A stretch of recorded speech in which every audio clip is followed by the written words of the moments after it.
चन्दन ब्रह्मआ बबे पलिटिकेल पार्टियाव हाबखो?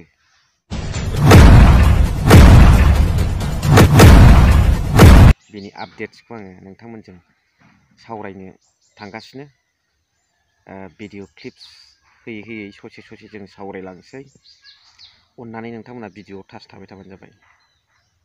बिथांनि पलिटिकेल केरियारा आगाद जागोन।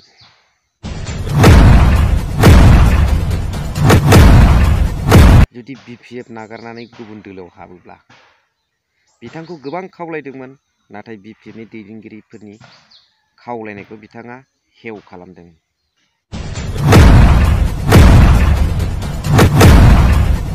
हयथ' सानबाय जानांगौ बिथाङा BPFखौनो नागारथारनो। दिनै गोबां खोथा बे बाथ्राखौ बुंदों खाम्फा बरगयारि बिथां साराहाय।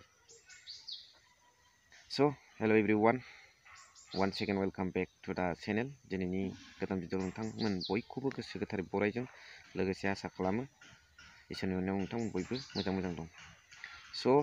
खाम्फा Borgoyary former deputy chief of BTC बिथां साराहाय चन्दन ब्रह्मखौ लानानै मोनसे खेंफोरथि होदों जे दिनैनि समाव चन्दन ब्रह्म बिथांखौ एथ' गोबाव मन्थ्रि जाबोनाय, जथेस्थ' रोखोमनि बिथाङा लिडारशिप क्वालिटि दं। बिथांखौ खावलाया नङा BPFनिफ्राय थांनानै लिडारफ्रानो खावलायहैदों, बुंहैदों, नाथाय दिनैसिमाव बिथाङा BPFनि लिडारफोरनि खावलायनायखौ हेव खालामदों, खोनासंथाराखै। बेनिफ्राय मिथिनो मोनो चन्दन ब्रह्मखौ जे बिथाङा बबेबा मोनसे दलाव हाबनायनि सिं खारगासिनो दं। खिन्थु BPFखौ नागारथारगोना बियो रोखा जाबाय। दा बेखौ लानानै खाम्फा बरगयारि बिथाङा बुंदों जे बे मोनसे डेम'क्रेसि हादर India is a Democratic country.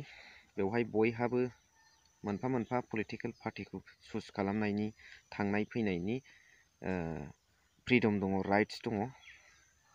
दा बिथांनि गोसोबादि चुज खालामनानै बिथाङा थांथों, जेबो नङा होनदों। दा थार बाथ्राया बेसो जे दिनैसिमाव बिथाङा जाबादि BPFआव थानानै राजनितिक केरियारखौ, पलिटिकेल केरियारखौ दाबोदोंमोन आरो जाबादि खोथा बुंबोदोंमोन, बेखौ साननानै बिथां खाम्फा बरगयारि बुंदों दंस' जागोन बिनि पलिटिकेल केरियारा। बेखौ बिथाङा बुङाखै, माने आघात जागोन एसेबाबो। खारना जाहैबाय दिनै ससियेल मिडियानि गेजेरजों वेलकाम खालामगासिनो UPPLआ। हयथ' सिंजों रायज्लायदोंबो जानो हागौ। UPPLखौ सिगांनिफ्रायनो बुंबोबाय, बखि लेक्सार होबोबाय माइकआव। दिनै जाबादि ड्रबेक्स आरो डिमेरिट्सफोरखौ नुनानै खोन्थानानै होफैबाय, आरो बे पलिटिकेल पार्टियावनो हाबहैफिनोबा हयथ' बिनि पलिटिकेल केरियारा आघात जागोन, बेखौ बिथाङा बुंदों। जोंनो रायजो राजाफोरनो बिथाङा लेक्सार होनायाव खोन्थाना होनाया, दा बेफोरखौबो ससियेल मिडियायाव दामै बिथांनि फारसे खोथा बुंनो हागौ।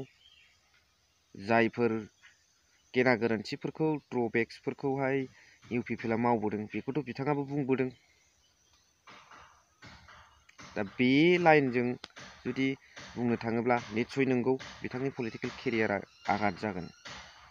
आरो बिथांखौ वेलकाम खालामदोंबाबो फिक्स जायाखै बबे जायगायाव हाबहैगोन बिथाङा, खिन्थु BPFखौ बिथाङा नागारखासिगोन, बे रोखा आरो।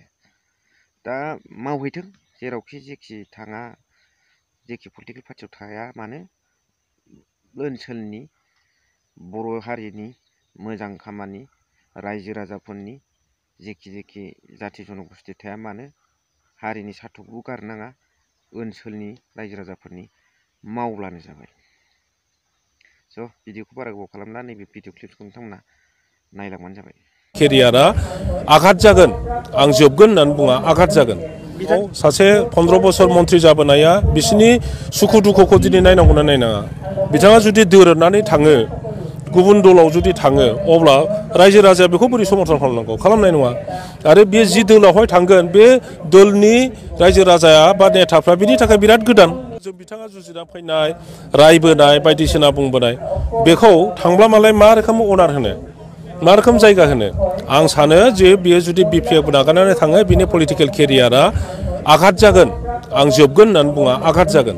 बिथांनिसिम माबा मोनसे खावलायहरगोन नामा? चन्दन ब्रह्मनिसिम माबा मोनसे खावलायहरगोन? जों जथेस्थ' खावलायबाय, थाङै नेताफ्रा बयबो थांनानै बिथांखौ खावलायहैदों।